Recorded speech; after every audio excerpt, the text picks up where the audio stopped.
আসসালামু আলাইকুম। Welcome back to my channel. আজকে আমার অ্যাডোবি ফটোশপের যে কোর্সটি করছিলাম সেটির সেকেন্ড পার্ট। আমি আজকে দেখাবো হচ্ছে কালার গ্রেডিং, কিছুটা বেসিক ধারণা দিব এবং টুকটাক ডিজাইন কিভাবে করা যায় সেটাও একটা আমরা ধারণা দিব।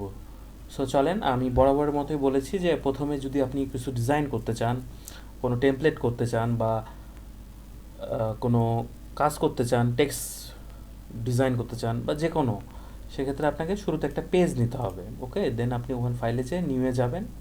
এখানে আপনি সাইজটা সিলেক্ট করবেন।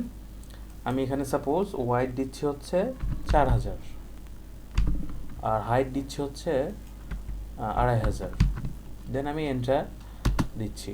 সো এখানে একটা বড় পেজ ক্রিয়েট হলো। এখন আমি এখানে বাংলাদেশের যে জাতীয় পতাকা রয়েছে সেটি ডিজাইন করব একদম বেসিকভাবে। সো শুরুতে আপনি এই টুলসে চলে যাবেন, রেক্ট্যাঙ্গুলার, এখানে এলিপ্টিক্যাল মার্ক টুলটা নেবেন, নিয়ে জাস্ট সিম্পলি এখানে যেটা গোল আমাদের মাঝখানের ফ্ল্যাগে সেটা এখানে রেখে দেবেন। দেন এখানে চলে যাবেন হচ্ছে পেইন্ট বাকেট টুলে। ঠিক আছে, এরপরে আপনি এখানে ওই যে আমি এর আগের ভিডিওতে বলেছি ফার্স্ট কালার আর সেকেন্ড কালারটা আপনাকে সিলেক্ট করতে হবে। সো আমাদের ন্যাশনাল ফ্ল্যাগের যেটা গ্রিন কালার সেটা আমরা আগে সিলেক্ট করে নিই। সেটা আমরা, তারপরে হচ্ছে যেটা রেড মাঝখানের সিলেক্ট করে নিলাম। এরপরে এখানে গ্রিন হয়ে গেল, কারণ হচ্ছে ফার্স্ট কালারটা কিন্তু গ্রিন। সো আপনি যেটা প্রেস করবেন সেটাই কিন্তু কালার প্রায়োরিটি পাবে। সো এখানে আপনাকে রেড করতে হবে এই কালারটি দিতে গেলে। সিম্পলি আমরা রেড করে দেব। এবার আমাদের যে মাঝখানের যে গোল ফ্ল্যাগটার সেটা কিন্তু ক্রিয়েট হয়ে গেছে। এখন আমরা এটা সাইডে আনবো। ওকে, সিম্পলি আমরা এখানে যে এখান থেকে টুলটা সিলেক্ট করেছিলাম আরেকবার ক্লিক করব, দ্যাটস ইট, আর কিছু করার প্রয়োজন নেই। এবার আমরা যে গ্রিন কালারটা নিয়েছিলাম ফার্স্টে সেটা আবার নিব। এক্সাক্ট কালারটা হচ্ছে না, আমি জাস্ট দেখানোর জন্য আর কি করে দিচ্ছি যতটা সুন্দর করা যায়। সেম, এটা সিলেক্ট হয়ে গেছে। আবারও আমরা যাব হচ্ছে পেইন্ট বাকেট টুলে। লেটস ইট, আমাদের কিন্তু আমাদের ন্যাশনাল ফ্ল্যাগটি ক্রিয়েট হয়ে গেছে সিম্পলি, খুবই ইজিলি এবং খুবই সিম্পলিভাবে। এভাবে আপনি কিন্তু ডিজাইনগুলো খুব ইজিলি করতে পারেন। সো এবার আমরা দেখাবো হচ্ছে এখানে কিছু ওয়ার্ড ফাইল বা টেক্সট কীভাবে অ্যাড করব সেটা তো এর আগের ভিডিওতে তো দেখিয়েছি। আমরা এটা কেটে দিচ্ছি। এটা মোটামুটি দেখানো শেষ। এবার আমরা কালার গ্রেডিংয়ে চলে যাব। বেসিক যে ধারণা হয় এটা কিন্তু আমাদের সেভ করতে হবে, সেভ করে রেখে দিবেন। এরপরে এই ছেলেটির ছবি, শিশুটির ছবি আমরা রেখেছি জাস্ট র পিক হিসেবে। এবার আমরা এটার উপরে কালার গ্রেডিং করব এবং কেউ যদি চান আপনারা এটা ব্লার করবেন আরও, সেটাও পারবেন ব্যাকগ্রাউন্ড সিলেক্ট করে। সো আমরা আগে কালার গ্রেডিংটা করে দেখাই। এখানে দেখবেন ইমেজে অপশান রয়েছে auto tone, auto contrast, auto colour. এগুলো আপনি যে কোনো ইউজ করতে পারবেন। এটা কিন্তু ফটোশপের মাধ্যমে নিজস্ব যে কালার টোনগুলো সেটা তারা কিন্তু সেটা দিবে। ঠিক আছে, আমরা কিন্তু অনেকেই ডিএসএলআর ক্যামেরায় ফোনে ছবি তুলি, বাট অনেকে এডিটটা যায় না, বেসিক এডিট। সেটার জন্য আমি আমার একটা আগ্রহ আছে, ইচ্ছা আছে কোর্স বানানোর। সেটি আপনারা যদি পাশে থাকেন, চ্যানেলটি সাবস্ক্রাইব করেন, সাপোর্ট দেন, আমি অবশ্যই সেটি করে দেখাবো। এবার আমরা চলে যাই, চলেন। এখানে আমরা কী কী দেখতে পাচ্ছি? File, edit, image, layer, type, select, filter. এবার 3D ভিউ, উইন্ডো, হেল্প। এবার আমরা চলে যাব হচ্ছে ফিল্টারে। ফিল্টারে কিন্তু অনেকগুলো অপশান রয়েছে, আপনারা এগুলো পড়ে নেবেন, যারা ফটোশপ ইউজ করতেছেন জানেন। সো অনেকগুলো অপশান এখানে কিন্তু রয়েছে। এবার আমরা চলে যাব ক্যামেরা র ফিল্টারে। র ফিল্টারে আসার পর ছবিটা খুব একটা ক্লিয়ার না আসলে আমার কাছে, মানে আপাতত জাস্ট ট্রায়াল দেওয়ার জন্য আমি এই ছবিটা কালেক্ট করেছি। সো এই যে জাস্ট এখানে দেখেন, এখানে একটা অনেকগুলো লেয়ার আসছে, অনেকগুলো প্ল্যাটফর্ম আসছে, সেগুলো কিন্তু আমরা দেখছি। সো সিম্পলি আমরা কিন্তু এখানে এক্সপোজার যেটা, এটা হচ্ছে আমাদের যে মূল লাইটটা সেটা বাড়ানো বা কমানো যায়। ঠিক আছে। এখন যদি আমাদের ওভার এক্সপোজ ছবি থাকে সেক্ষেত্রে আমাদের ব্রাইটনেসটা কিছুটা কমাইতে হবে। সো আপনারা এক্সপোজার নিয়ে কাজ করতে পারবেন, ঠিক আছে। কিন্তু সেটা কিন্তু একদম ক্লিয়ার র পিক হতে হবে, এডিটেড পিক হলে কিন্তু ভালো এডিট পাবেন না। দেন হচ্ছে কন্ট্রাস্ট, যেটা হচ্ছে আমাদের এই যে হালকা যে শ্যাডোনেসটা সেটা কিন্তু কমা বাড়া করছে এবং বেশি ডিপ করে দিচ্ছে, ঠিক আছে। আমরা যেটা কালার কন্ট্রাস্ট বলতে বুঝি আর কি, এটা সেটার কাজ।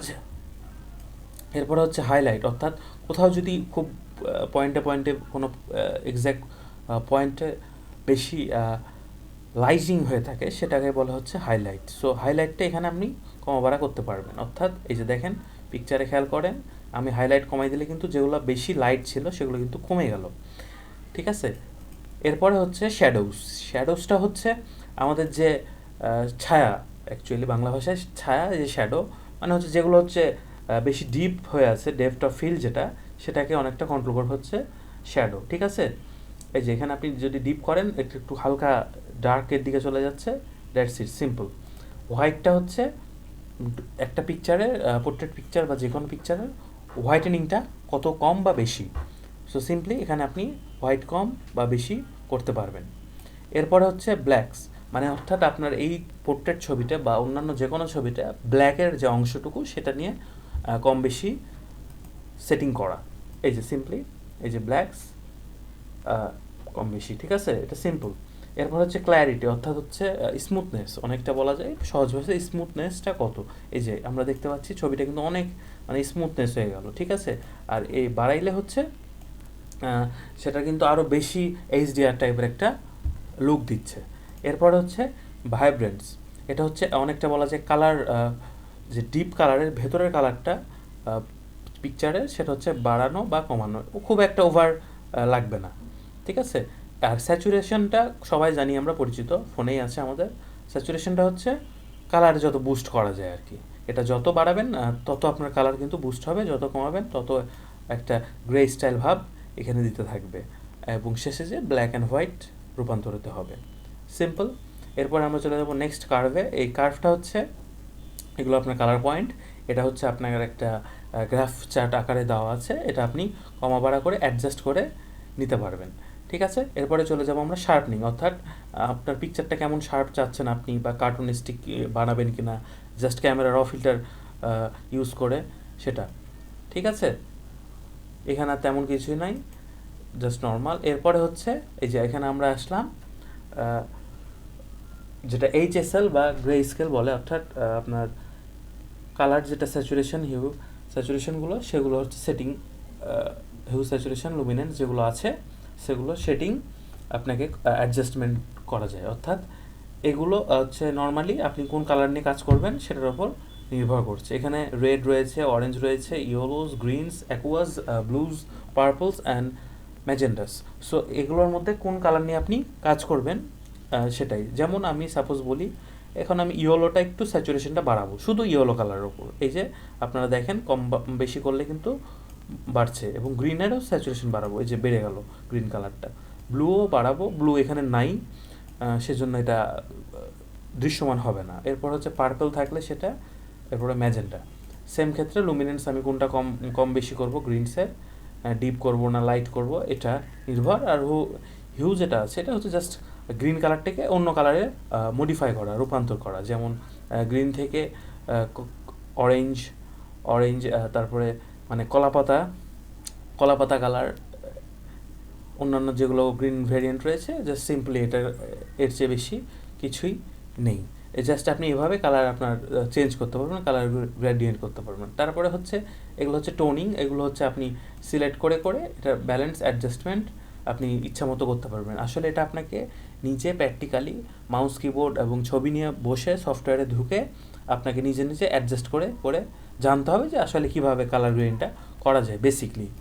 সো দ্যাটস ইট, আর তেমন কিছুই নাই। এখানেও সেম, আপনি টিন্ট, হিউ এভাবে কীভাবে কাজ করবেন। আর এটা হচ্ছে হোয়াইট ব্যালেন্স, শুরুতে দেখানো হয়নি, এটা হচ্ছে হোয়াইট ব্যালেন্স। এখানে ব্লু টেম্পারেচার, হোয়াইট টেম্পারেচার ঠিক আপনি নিতে চাচ্ছেন, যে টাইপের নিতে চাচ্ছেন সে টাইপের আপনি হোয়াইট ব্যালেন্স করতে পারেন, অর্থাৎ আলো সাদাকে বিভিন্ন রঙে রূপান্তরিত করা। আজকের ভিডিও এ পর্যন্তই ছিল। নেক্সট পরবর্তী ভিডিওতে আমি ফিল ব্লার এবং ব্যাকগ্রাউন্ড রিমুভ এবং ব্যাকগ্রাউন্ড চেঞ্জ করা এবং ব্যাকগ্রাউন্ড যে ব্লার, মানে অ্যাকচুয়ালি ব্যাকগ্রাউন্ড নিয়ে যেগুলো কাজ রয়েছে সেগুলোর একটি ভিডিও মেক করে আপনাদেরকে দিব। আশা করি আপনারা চ্যানেলটি সাবস্ক্রাইব করে পাশে থাকবেন, এবং কারো কোথাও সমস্যা হলে বা সফটওয়্যার রিলেটেড কোনো কিছু জানতে চাইলে, সফটওয়্যার ডাউনলোড ইস্যু হলে আমাকে অবশ্যই কমেন্ট করে জানাবেন, এবং কোন ভার্সনটি চাচ্ছেন সেটিও কমেন্ট করবেন। আমি আপনাদেরকে ড্রাইভ লিঙ্ক করে অবশ্যই শেয়ার করব। সবাই ভালো থাকবেন, সুস্থ থাকবেন। আসসালামু আলাইকুম।